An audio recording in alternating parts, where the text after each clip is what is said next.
On December 24, 1971, the day before Christmas, a Lanza Flight 508 Peruvian Airlines passenger plane left the capital Lima for the city of Pucallpa.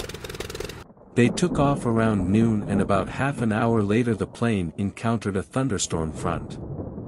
Basically, December is the wet season in the tropics, and torrential rains with thunderstorms were typical. The crew commander didn't want to disrupt the schedule. He didn't want to be late because it was a pre-holiday day and he had a few more flights to take. So he made a very risky decision, not to bypass the thunderstorm, but to skip through it. The plane was struck by lightning. The lightning struck the wing of the plane, right into the right engine. And from the impact, the fire, the deformation, the wing of the plane was torn off. The plane began to dive sharply downward, crumbling down the road. Its wreckage fell into the tropical forest jungle. The fire on the ground was almost immediately extinguished by heavy rain. For 10 days, search and rescue teams in helicopters and small planes flew around the alleged crash site, trying to find the crash site. But as the plane began to disintegrate in midair, its wreckage was scattered over a very large area. And there was not, as such, a single crash site. The plane was actually scattered all over the jungle.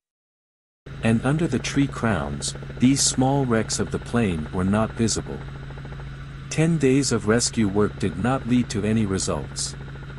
After that, it was decided to stop the rescue operation. The plane was declared missing. And all the 92 people who were on board the plane, passengers and crew members, were presumed dead.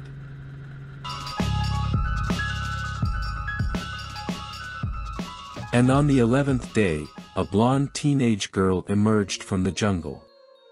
She was dressed in a colorful mini dress and one sandal. She was all covered in scratches and deep lacerations. One of her eyes was so swollen she couldn't see with it. And she said she was on board the missing plane, fell from a 3-mile drop into the jungle and survived. After that, she spent 10 days alone, without any supplies, wading through the jungle, and she came out to the people. Her name was Juliane Koepcke. She was 17 years old. She had just graduated from high school. And today's story is about her adventures.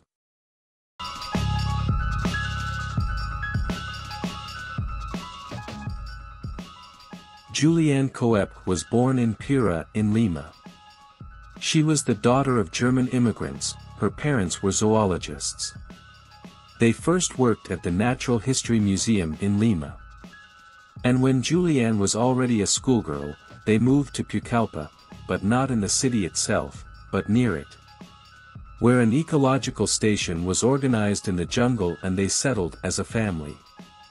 And little Juliane for several years lived in the jungle like Mowgli, who had parents who were scientists. Juliane lived like an Indian child. She could tell edible plants from non-edible plants. Juliane could tell birds by their voices. She knew what to be afraid of in the jungle and what not to be afraid of. She had a dog and a tame pukin, and we think she had an absolutely wonderful and very interesting childhood.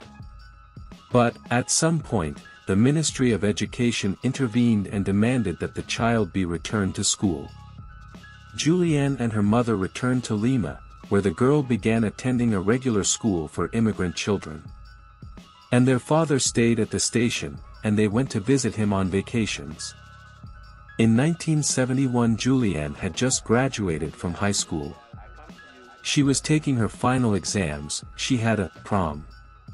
And on December 23, she and her mother were to fly to her father's station to celebrate Christmas together. And her father warned them not to use Lanza planes because the airline had an extremely bad reputation. But they really wanted, together, as a family, to have a holiday. So they decided to take a risk. They thought it was a short flight from Lima to Pucallpa. They thought nothing would happen.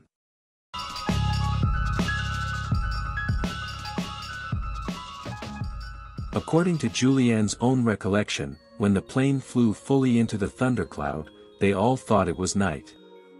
In fact, it was the middle of the day, but there was an impenetrable blackness outside the windows. The plane began to shake violently. There was thunder and lightning. It was very scary. And when the lightning struck the right engine on the wing of the plane, Juliane's mom said, "We're screwed." Then Juliane remembers that the engines roared and the plane went nose down sharply.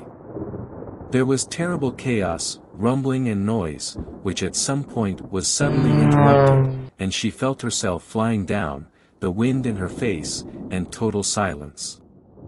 When she opened her eyes, she saw, flashing before her eyes, the jungle below her. She was still strapped into the chair and hanging from the straps. The chair was on top, and she was flying face down toward the ground. The Julais under her were like, as she later said, like broccoli sprouts. And at that moment she passed out. She woke up on the ground. She didn't wake up right away. About 24 hours later. Juliane had a very bad concussion from the fall.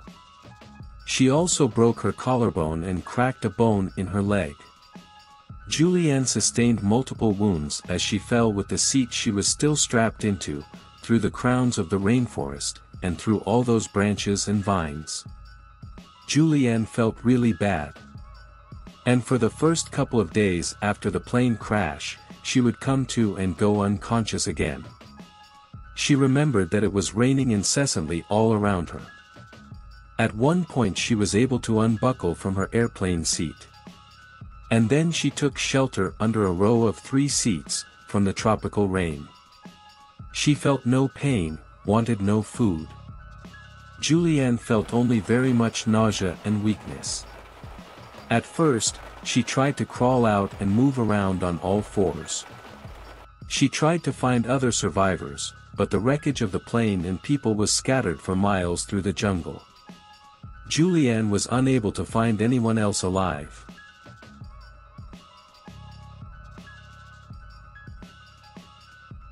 After 3 days, she began to stand on her feet and move upright. She couldn't find one of her sandals.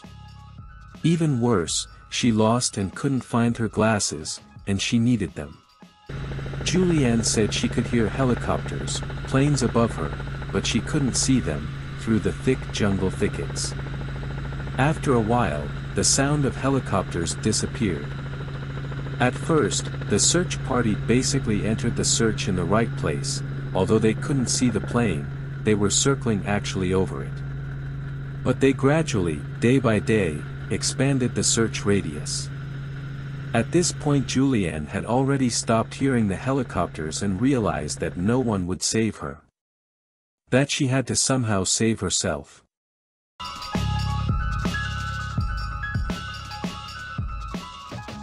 Juliane recalled that her father had told her, when she was still living with her parents at an ecological station, that a British expedition had once been stranded in the jungle.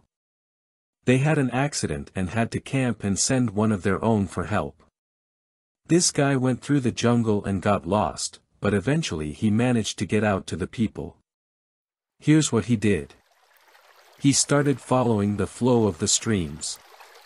Because if you find yourself in the middle of nowhere in the woods where hardly anyone lives, your only hope of finding people will be to follow the water. A little stream will flow into a big stream will flow into a river. And there will be people living on the river. Because in the deep impenetrable forest or in the jungle or in the taiga, people always live along the banks of rivers. And Juliane decided to do the same. She got lucky. While she was near the plane for 3 days and came to her senses, she was able to find a spring there. It was a very small spring and she decided to follow the flow of the water.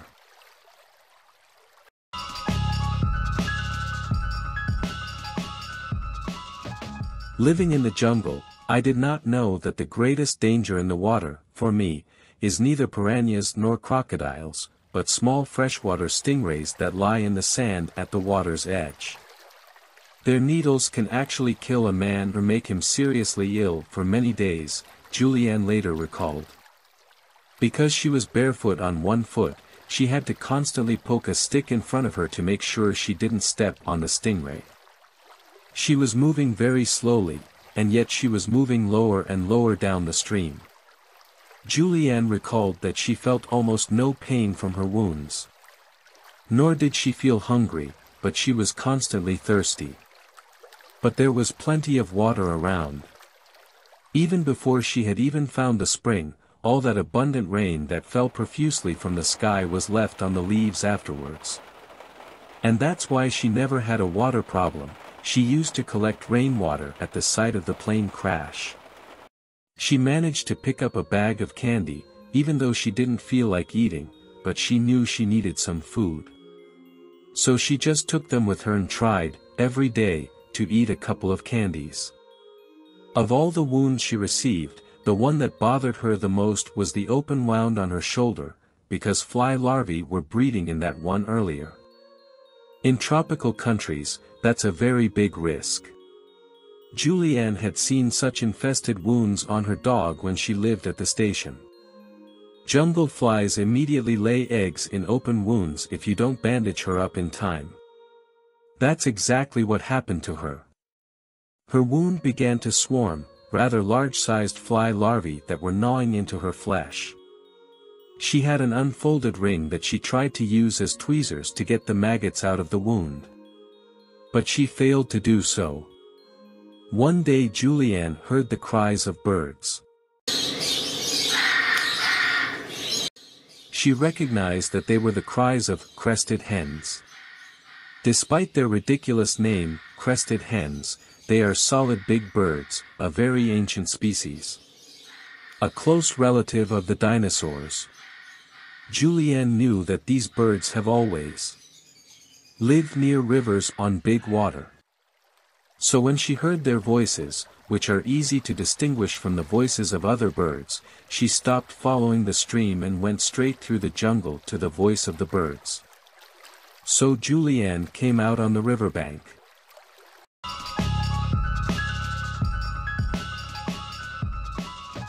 It was still a very small river. It was actually a big creek, heavily overgrown on both banks. It could not be navigated by boat, which was a big problem.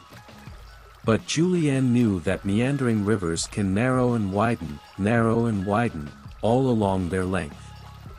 And if for any distance the river becomes passable for a boat, the local Native American people would use it as transportation.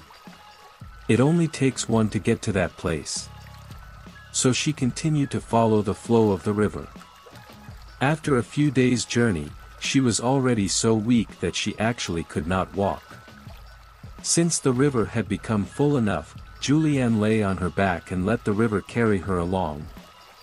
Juliane knew that she was less likely to be in danger in the water than on land. Although crocodiles were diving all around her in the river, Juliane was not afraid of them. She knew that animals on land could be much more harmful than crocodiles, which normally do not attack people. And so she swam, day after day, down the river, surrounded by crocodiles, trying to get to some settlement.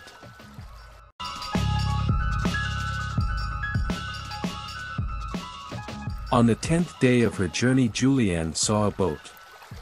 By this time she was so weak she thought it was a hallucination. She only believed it was really a boat when it came close to her and she was able to grasp it with both hands. At that moment she realized that she might be saved. She began to look around her carefully and found that there was a path going up the slope from the boat. A healthy person would have needed a couple of minutes to get up that slope. But she had to do it on all fours and it took her a couple of hours. Finally she crawled. It was a hut where they kept the outboard motor from that boat and a can of gasoline. So Juliane remembered that when her dog got a wound in which fly larvae had developed, her father at the station washed the wound with kerosene. That's what she did. She poured some gasoline and poured it on her wound. She almost fainted from the pain.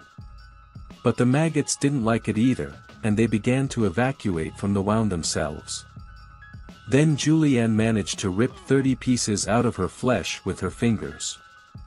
Then, when she gets to the hospital, 20 more will be removed from her wound. She will spend the night on the floor of this cabin thinking about maybe the next day she can take the boat and continue her journey by boat.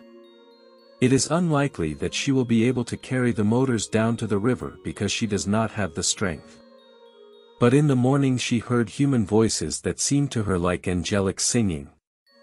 The 3 locals were lumberjacks, the owners of this boat, who when they saw the white blonde girl with bloodshot eyes and covered in mud and blood, were so frightened. They almost ran away from her back into the jungle. They mistook her for a ghost, some kind of forest spirit. Juliane spoke to them in Spanish, because she had lived all her childhood in Peru and spoke Spanish as a second mother tongue. She explained to them that she was from a crashed plane. They knew the plane had crashed because they had a radio. They put Juliane in this boat and took her to their logging station, where they had already found a doctor who treated her wounds. A pilot flew her to town in a small plane. Then in the hospital Juliane talked to the rescuers. She was able to explain and show them where she had wandered in the jungle and was able to show them the place where the plane had crashed. The rescue team managed to get to the crash site. But by the time they got there, all the other people who were eventually found in the jungle were already dead.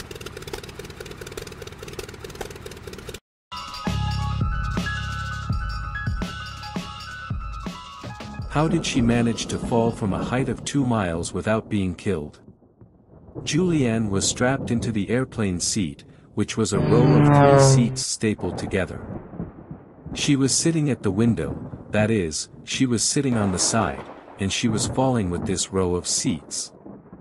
She remembered that she was spinning violently with it as she fell. In fact, as one with this chair, they were something like a pedal spinning around its axis.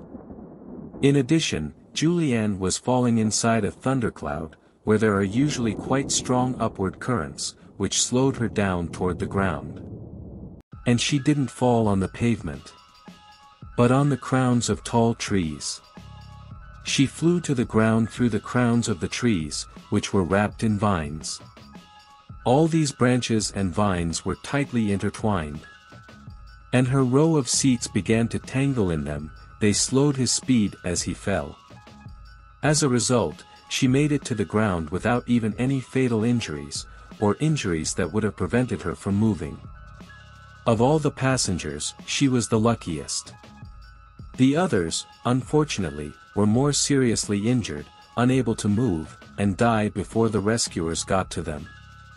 Of course, Juliane was lucky only until she fell from the sky and did not crash, then her rescue was entirely in her power. It was only because of her knowledge, her courage, her determination, and the fact that she took her rescue into her own hands without hesitation, that she finally managed to survive and make it to the people. This is an exceptional example of impressive courage on the part of a 17-year-old girl.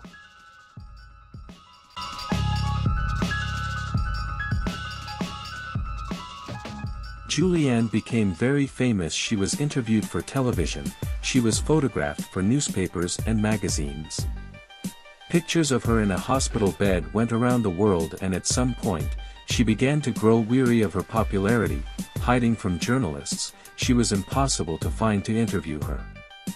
Several feature films were made based on her adventures, more or less ludicrously, which included fights with crocodiles, leopard attacks, and a huge number of giant snakes. In 1998, German director Werner Herzog was able to track down Juliane, and he told her an amazing story.